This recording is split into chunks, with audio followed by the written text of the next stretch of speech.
Good morning. This is Larry McMillan with a stock market update on Monday, June 2nd. Welcome to summer, I guess. We're almost there. So the S&P chart is conflicted, I would say. There's a downtrend line connecting the February and May highs. So that's overhead resistance. But there's support between 5,700 and 5,800. So that's support. And of course, in between, not much is happening. So we've been kind of drifting the last couple of weeks, really, in that range below the downtrend line, but above support. And so the S&P chart doesn't really have a lot of momentum showing in it right now. A breakout on either one of those, of course, would be important. But overall, it sort of reflects the entire market. We have a mixed set of signals. There are probably a little more on the buy side than the sell side, but still they are mixed. So let's go over those. The McMillan volatility band sell signal of May 23rd is still in effect. Actually, it was earlier in May than that, I guess. The target there on the downside is about 5,600. The equity-only put call ratios remain on buy signals. They've been on buy signals for quite a while, really since mid-April.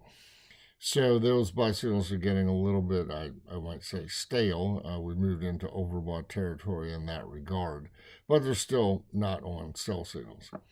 The breadth of the market has been poor, especially in recent days, and so the breadth oscillators are on sell signals. So here we go, back and forth. The new highs versus new lows, that's a neutral indicator, not giving any new signal at all right now.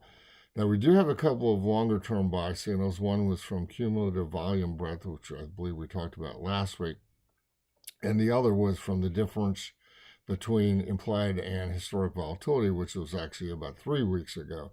So those are longer-term buy signals, and they could play out while we have some short-term weakness.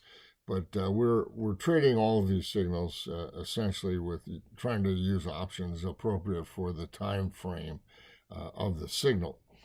VIX is hovering around 19, which is, it seems like everything's converging in this area. The 200-day moving average, the 20-day moving average, they're all kind of in this same area. So there's not a trend of VIX signal in place right now, but it's possible that a buy signal could emerge or a sell signal could emerge. So we're just watching this. For right now, there is no trend of VIX signal in place.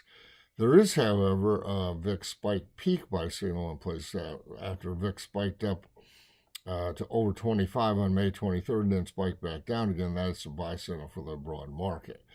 And finally, the construct of volatility derivatives is positive, well, at least mildly positive, as the term structures are sloping slightly upwards. So overall, it's still a mixed picture. There's a few more buy signals than sell signals, and we're just going to have to wait to see how the price actually resolves itself, because that, of course, is the most important indicator. Meanwhile, I invite you to visit our website, take a look at our daily letters where we follow these things in a timely manner. Meanwhile, have a great week trading.